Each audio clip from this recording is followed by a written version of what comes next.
What is up, guys? You got Not the Worst here, bringing you another Black Desert Online Silver Breakdown, and this time we are revisiting a spot we have done before for a few reasons, and that is the Blood Wolf Settlement.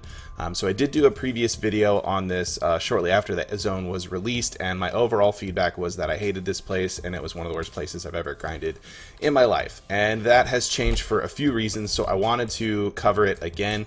I'm not going to get into a whole bunch of the more guide specifics and just mostly talk about drops, and then I did end up using a different rotation than the last video as well, so we'll cover that. But Blood Wolf Settlement, we don't know where it's at. It's in Dregan. Dregan in general as a zone everybody kind of hates in general, mostly because there's no scroll drops and people just kind of crap on this place as far as money per hour. But the new Blood Wolf Settlement, the revamps to it, and if done in what I consider the correct way, can actually be pretty lucrative. It's over here east of the Duvenkroon, just east of Garmoth, actually, northeast of Duvenkroon itself, over here. Just the basics as far as loot for it. Of course, I have level 10 node.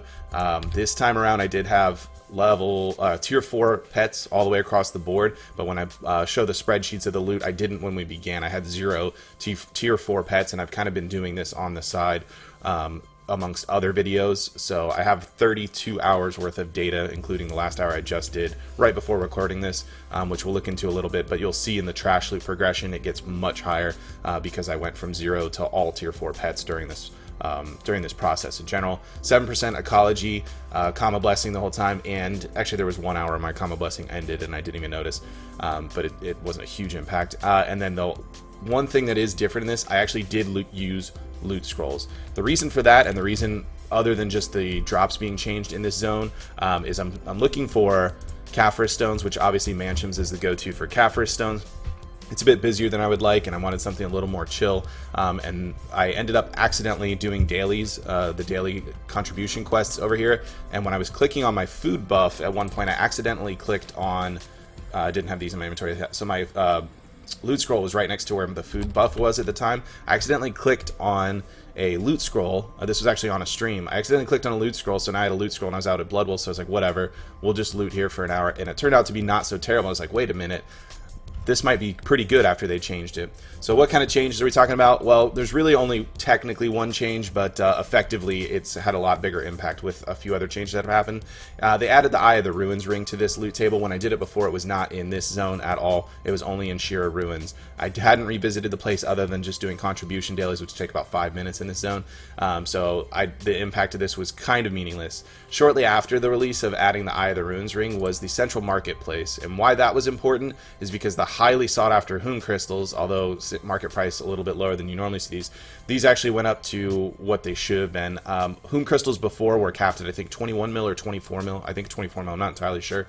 But they were price capped on the old marketplace. Since we have the new marketplace, they don't price cap at that, and they would actually pre-order sometimes before for 150 mil on the previous marketplace. I know that from actually selling one that I had to drop during the original 20-hour grind at Blood Wolves. Now these sell for 80 million, 85 million. I sold a couple this week for 90 million, actually, just depending on when you list them. It does say market price is currently 68.5 on the estimated thing, but let me actually see how many are in stock. For some reason on weekends they do, yeah, there does tend to be a lot more listed.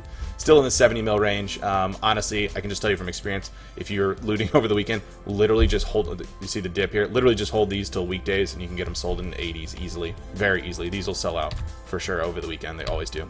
So that makes it super lucrative. Obviously the price crash of the Eye of the Ruins ring, coming down to about 35 mil. I've been managing to sell mine around 38 mil. They don't quite tick up to 40 mil.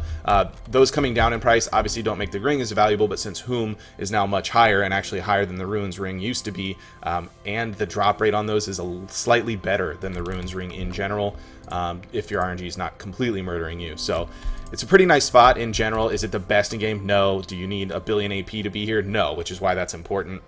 I did grind this on my DK at 269 AP at the end. In the beginning, I was below soft cap, and then again, this one is one where I didn't just do a straight 32 hours. I've done 32 hours over the past couple months here, just kind of sparingly. So let me go ahead and show you the rotation that I was using. This is where I like to leave my horse. As you can see, I just finished an hour here, so he's kept up here. In regards to the node manager, it's right up there, and he just kind of, node manager is literally up this little cliff right here. So you just head to the node manager, and you can then zip right on down here, safe zone for your horse. You can just pet him right there.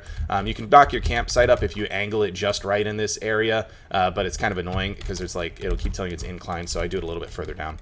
Anyhow, let me go ahead and show you the rotation that I run in general. Drop my horse off here, and then we kind of zip through here. This rotation is going to give you, there's a lot of elites that spawn, and that's what makes this place pretty important, especially if you're using a loot scroll. With a loot scroll, they pretty much always drop at least an ancient dust. It's very rare you get nothing, but one spawns here, and then you'll make your way over to this pack, kill these guys, and then you have an elite spawn right here, and then you have this pack, and you have an elite spawn right here, and then you got this pack, and you pack on the left, and then you have an elite spawn right here, and then I come up this side, I from range blow these guys up, zip back here, a little Spirit Legacy blows that whole pack up, kill these guys, make a turn, because you have an elite spawn right here. Now this is also the first zone where every so often when you have enough these traders jails destroyed and the prisoners get grouped up, you can spawn Cagtum guards that are basically elites that have even a little bit better loot table than the regular elites. They spawn a giant pack of really easy to kill these dudes right here, and the first spawn point's right here. There's gonna be 3 total, so I'll show you as you go. But it's a nice little bonus that adds in. Depending on how many you spawn there, you'll notice your trash loot will be a little bit lower if you have to fight a few of those, because you got to kind of wait on them to have you fight the Cagtum guard. But your overall loot will increase because they drop pretty nice stuff. Anyways, got a couple packs here. Next elite spawn, which you can see him right there. That's what they look like. That's the next one, and then you zip around this corner, blow these bros up, come around here, kill that pack, turn left, kill this pack, then kill this pack, and then from here I go down, and I had to add this in as my AP increased because I was over clearing by quite a bit. And actually, even on this path that I show you, I had to add a couple of packs that I normally wouldn't because they're a little out of the way because I was still over clearing at this AP level. So now I was coming down here, and you have an elite spawn anyways. Then you kill this pack, move back up here, and this pack. Now there's an elite spawn to the left, but when he's not up, I wasn't killing these 2 mobs. This is something that I now always kill these 2 mobs just to add a little bit of time into my rotation, but he spawns right there. That kind of helped my overclearing. Then you have another elite spawn, which he's up right here. Then go through this pack, blow them up, and you can go right through the little path behind them, so you can blow up this pack. And then from here, I had to add this part in as well for overclearing purposes. Just dash through those little gels and sell them, and kill them. Blow up this pack, and then I would ranged kill this pack, which I was definitely not doing before. And then that pretty much got me to where I was right on. Each pack was spawning just before I got there. That was also with, I'm able to maintain Z buff the entire time in this zone as well, which is pretty handy. And but yeah, you get right back to the start there. So pretty good rotation. Having those elites, these are not like Kadri or Gaha's elites as far as drops. They don't drop that well. But like I said, with a loot scroll up, you pretty much always at least get something from them. They will drop Caphras. They'll definitely drop Spirit Dust for you. Of course, Blackstones are a thing. And then the Cagtum rings will drop a decent amount from them as well. So we got the rotation. We've covered all the specifics for the loots. This is the first time doing a grind with loot scrolls, but it was interesting data, so thought I'd share. Here is what we pulled in 32 hours with loot scroll at Blood Wolves. So we can see my very first hour. This is the one I accidentally did on stream when I accidentally clicked the loot scroll, and I did get a Whom drop. Getting a Whom drop, oh, sorry, here, let me show at the top so you can see what categories. Garmoth, Dragonscale, Whom, Caphras, Dust, Stones, Trash Loot, Gervish, Eye Ring, the regular ring, Akum, and Kagtunak. I only credited 1 million for the Kagtunak, which they can actually create some crystals that are more valuable when they're combined with Valor or the Armor Crystal as well. And they'll actually sell. They don't sell super quick, but to get the knowledge on those, you have to complete the entire Dregan quest line, and then you have to find this NPC that kind of moves. So it can be a little tricky. So I just credited them the 1 million vendor price that they will sell for, when in actuality they're worth a little bit more. Anyway, so yeah, the first hour that I accidentally did on stream, I did get a Whom, and it was pretty decent drops from there. 3 raw Caphras, and then 30 dust for it. So once I got this happening, I was kind of like, man, this is actually not too bad for Caphras in general. That's 6 Caphras and dust, 3 raw drops, which is a little low.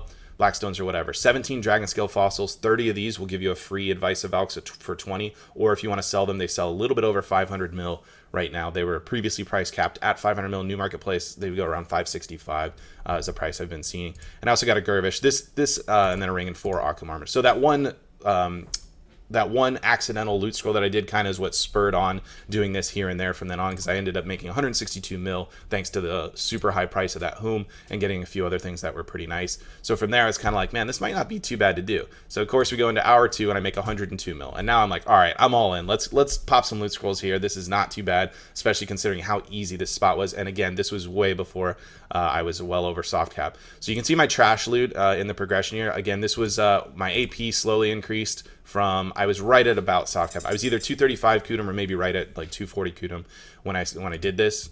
So that was there. And then also my pets were increasing too. So you can kind of see it went all the way and just increased over time as my pets got better and my AP got better moving down. Interestingly enough, a lot of the loot per hours, the higher trash loots, I was not getting very lucky on my pulls in general. The overall best hour that I got was 205 mil, and the reason for that was I did get a Whom drop that hour, as well as you can see I put 13 down for Akum, and that was because the number of Akum I got, I had one that was a plus 14 Akum, so I put in enough that equaled the same amount that it ended up selling for, which was like 51 mil. So this hour was absolutely insane. I did 12,000 loot as well, just super lucky. The Caphras overall 6 there. You can see some hours I was doing just 11 raw Caphras, but then on top of like 11 raw Caphras, almost 30 more, so like 17 Caphras stones in general for that hour there. Really nice numbers, not too bad for Caphras, and I wouldn't say it necessarily rivals Mansham's, but it's definitely up there, and especially because it's a little more accessible even at lower AP levels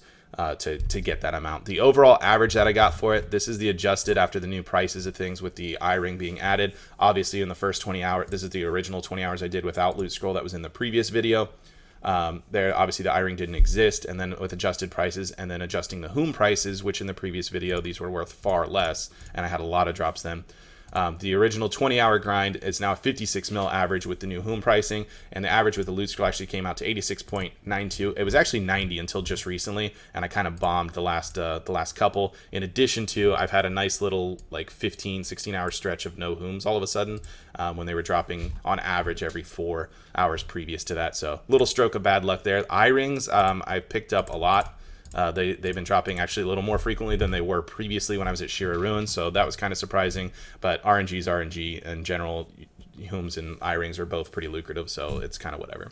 So yeah, that's the spot there. That's the new rotation I've been running. I'm pretty happy with the way it works. I'm kind of done with it now, especially after this long streak of no Whoms, but I wanted to share that with everyone and kind of do a little 2.0 version of a spot I previously completely hated. I don't completely hate it. Is it the best? No. I know everyone's going to say Akhman Hystria, Akhman Hystria, Akhman Hystria. Yeah, I get it. Yes, I can do those zones, but the thing is the prep to doing it, holding down the spot, dueling for spot, it's just not, you don't always want to do that. Sometimes I'm just not in the mood. I just want to chill out, go somewhere simple that I can go get decent money out of, whether I pop a loot scroll or not, and just do it. Set up for Akhman can sometimes take a while getting a portal if you don't have the claw that you're using for the portal thing. So yeah, I'm aware that it's more lucrative, but this is kind of an alternative to doing the completely end game zones and competing with everyone else to do it, because this place is super quiet. You will have people pop in once in a while just doing daily contribution quests, and that's about it. So anyways, if you did enjoy this video, be sure to like it. If you're new to the channel, make sure you subscribe. We do breakdowns like this every week. There were actually 2 that came out this week, since this was a little side project I'd been working on alongside it. And be sure to follow the channel on our Twitch page for the live streaming we do every weekend, Saturdays at 7 p.m., Sundays at 1 p.m. Eastern, usually enhancing. Sometimes we mix in some other stuff, so you want to check that out. The link's in the description below, and just drop a follow over there so you get a notification when we go live on Twitch. That is going to be it for this video. Everybody, thank you for watching, and I will see you next time.